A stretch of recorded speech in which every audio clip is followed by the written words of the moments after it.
영국의 만평화가 제임스 길레이가 그린 한 장의 캐리커처를 소개해드리겠습니다. 그림 속 배경은 청나라 궁정입니다. 한 서양인이 황제 앞에서 한쪽 무릎을 꿇고 한 장의 종이를 내보이고 있습니다. 그 뒤에는 서양인의 수행원으로 보이는 사람들이 바닥에 머리를 조아리고 있고 서양인의 무릎 앞에는 진귀해 보이는 여러 제품들이 놓여 있습니다. 아마도 서양인들은 중국을 찾아온 사절단이고 본국에서 선물을 잔뜩 가져와 황제의 환심을 사려는 모습 같은데요. 과연 이 서양인은 누구이고 어떤 목적이 있기에 황제를 찾아온 걸까요? 또한 이 그림은 어떤 상황을 묘사하고 있는 것일까요? 영국에서 산업화가 빠르게 진행되고 있던 1792년, 당시 영국 국왕 조지 3세는 중국과의 무역을 활성화시키기 위해 외교 사절단을 파견했습니다. 이 그림이 바로 그 사건을 묘사하고 있는 건데요. 당시 중국은 청나라의 6대 황제이자 최전성기를 이끌었던 걸륭제가 통치하던 시절이었죠. 할아버지인 강희제부터 그가 통치한 134년의 기간은 청나라의 지배력이 확대되고 문화적 역량이 크게 발휘되던 때였는데요. 강희제로부터 건륭제까지 황금기를 누렸다고 해서 강건성세라고 평가되곤 합니다. 또는 만주족 전성시대라는 의미에서 팍스 만추리아라는 용어를 쓰기도 합니다. 이런 흐름에 발맞춰 영국의 조지 3세도 중국과 더 폭넓게 교역하고 싶어 했습니다. 그 뜻을 이루기 위해 러시아와 인도에서 외교 경험을 풍부하게 쌓은 메카트니경을 필두로 100명의 사절단을 중국에 보낸 겁니다. 걸륭제의 80번째 생일을 축하한다는 명분을 내걸고 중국으로 출발한 이 사절단의 목적은 분명했습니다.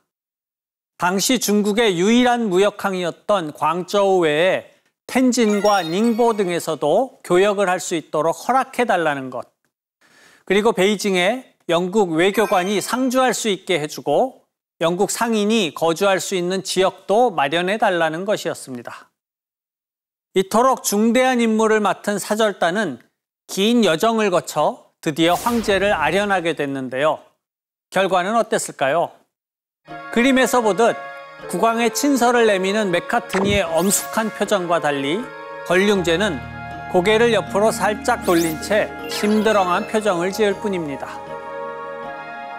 사절단이 조지 3세의 마차를 재현한 황금색 미니어처와 영국 군함의 모형, 유럽에서 선풍적 인기를 끌던 열기구 모형까지 극진한 선물들을 대령했지만 황제는 전혀 아랑곳하지 않는 표정을 짓고 있습니다. 아마도 사절단이 황제로부터 원하는 답을 얻진 못한 것 같습니다. 당시 상황을 중국 측에서는 어떻게 기록하고 있을까요?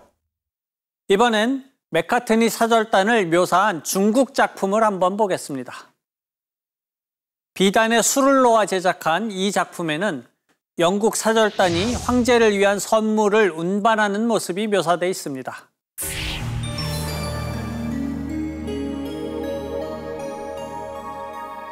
그런데 영국 사절단이 가져온 선물의 규모가 처음에 본 그림과 차이가 많이 나는데요.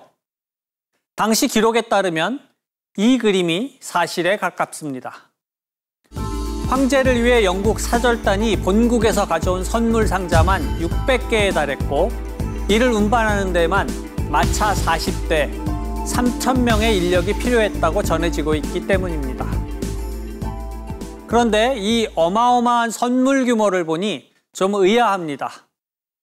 청나라 황제는 왜 영국 사절단으로부터 엄청난 선물을 받고도 이들의 요구를 들어주지 않았던 걸까요? 다른 특별한 이유가 있었던 걸까요? 당시 중국을 방문한 외교사절들은 한 가지 힘든 관문을 넘어야 했습니다. 삼괴구고두, 즉 황제 앞에서 3번 무릎을 꿇고 9번 머리를 땅에 닿게 조아리는 의례를 행해야 했던 건데요.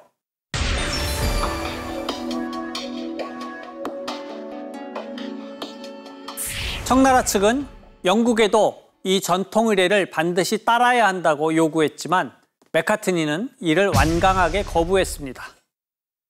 그는 양국이 대등한 입장에서 접촉하는 것이라 생각해 청나라의 요청을 들어주지 않으려 했던 겁니다.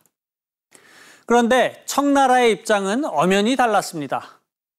당시 황제는 영국을 포르투갈과 네덜란드, 로마 교황청처럼 그저 자신에게 조공을 바치러 온 여러 나라 중 하나라고만 생각했습니다. 영국이 산업혁명의 바람을 타고 무섭게 성장하고 있는 나라라는 것을 알지도 못했고 관심도 없었던 것이죠. 뿌리 깊은 화이 사상, 즉 중국이 세상의 중심이고 서구 국가들은 문명 수준이 낮은 그저 오랑캐에 불과한 것으로 여겼던 사상이 걸륭제 시대에도 여전히 강력하게 뿌리내리고 있었습니다. 다행히 걸륭제가 고두 의례를 면제해 줌으로써 난감한 교착 상태에서 벗어날 수 있었습니다. 그리고 맥카트니는 맨 처음 그림에서처럼 한쪽 무릎을 꿇는 인사법으로 대신할 수 있었습니다. 하지만 영국 사절단에게도 중국의 콧대 높은 태도가 느껴졌던지 한 외교관은 이런 기록을 남기기도 했습니다. 우리는 거지처럼 입성했고 죄수처럼 지냈으며 불황아처럼 떠났다라고 말입니다. 서양 국가들을 화이 사상의 시각에서 바라본 중국의 태도는 무역 정책에도 고스란히 반영되고 있었습니다. 1757년 걸륭제는 서양과의 교역 창구를 광저우 하나로 제한하는 조치를 취했습니다. 그 결과 이른바 광둥체제라고 불리는 통제적 무역 시스템이 만들어졌는데요. 외국 무역선은 반드시 광저우로만 들어와야 했고 청 정부가 지정한 곳에서만 입출항 절차를 밟아야 했습니다. 또 외국인들이 광저우의 상관에 머물 수 있는 기간도 제한됐습니다. 예를 들어 영국 동인도 회사의 화물 관리인은 10월부터 3월까지만 상관에 머물 수 있었고 나머지 기간에는 멀리 마카오에 나가서 지내야 하는 시기였습니다. 이 그림은 맥카트니가 중국을 방문할 무렵 광저우 항구의 모습을 묘사하고 있는데요. 긴 부두를 따라 서양 각국의 상관들이 줄지어 자리 잡고 있는 모습이 보이죠. 이렇게 제한된 공간에서 중국 정부의 통제를 받으며 교역을 해야만 했던 서양인들은 무역의 확대와 자유로운 활동을 간절히 원했습니다. 영국이 맥카트니를 파견한 목적도 바로 여기에 있었습니다.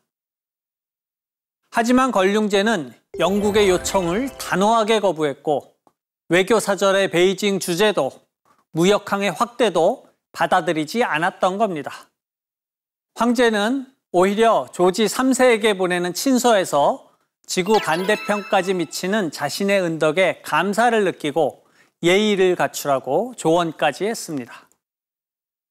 어떤 역사가는 사절단이 고두를 거부한 탓에 황제가 사절단의 요구를 내쳤을 것이라고 추측합니다. 하지만 이는 사실이 아닙니다. 보다 근본적인 이유는 번영의 끝자락에 서 있던 청나라가 세계화의 흐름을 전혀 알지 못한 채 화이 사상만 고집했다는 데 있습니다. 당시 빈손으로 귀국길에 오른 맥카트니는 청나라를 낡은 전함에 비유했습니다. 그는 지난 150년 동안 청이라는 배가 침몰하지 않고 유지될 수 있었던 것은 그나마 유능하고 경각심 있는 관리들이 있었기 때문이라고 말했습니다. 그리고 결국 이런 관리들이 사라지면 전함은 한동안 난파되어 떠돌다가 마침내 산산조각이 날 운명이라고 강조했는데요. 그의 이런 예측은 적중했을까요? 반세기 후인 1840년 영국인들은 다시 중국을 찾아옵니다. 그런데 이번에는 외교 사절단이 아닌 중무장한 군대의 위압적인 모습이었습니다.